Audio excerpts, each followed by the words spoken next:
Ed R. Andrew asks, is magic just technology where people have forgotten or don't know how it works?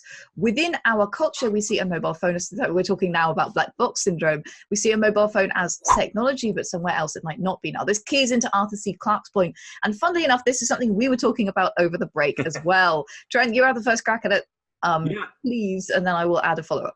Yeah, I mean, I think my answer will always be it depends, right? It depends on the world that you're building and whether that's useful for you or not. I do a lot of things with games and education, and one of the things that I've seen is using magic as a way to teach code, that in order to produce some sort of result, you basically need to have the incantation, but the incantation is actually writing code, right? So there is that sense. You can do the same thing with chemistry, in which it needs to have some sort of specific reaction. You need, or even, learning phonics or things like that. You have the magic of words, in which you need to tie certain sounds together in order to be able to create a word that somebody else recognizes. So I think your mileage may vary on that particular question.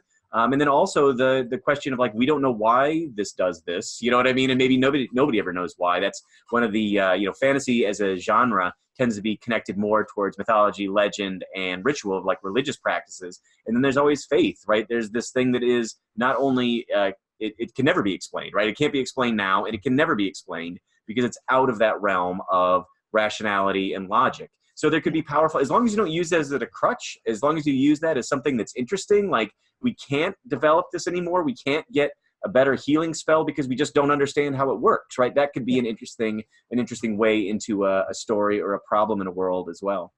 I'll pass the baton.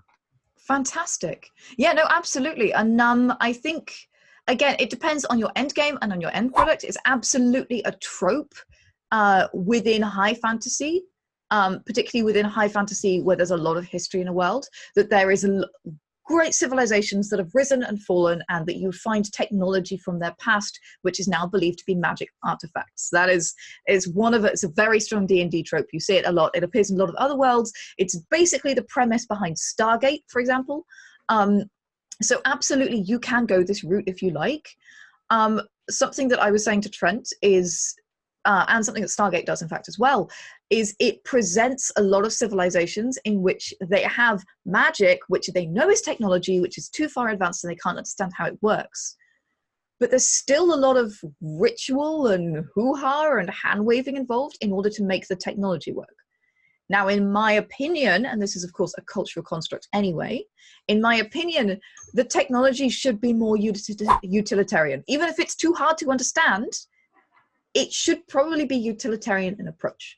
Now, I say that as somebody who is used to having technology that is utilitarian. So that's just my opinion. But my takeaway always from those situations was, if this is technology, why is it not easier to use? Essentially. Yeah.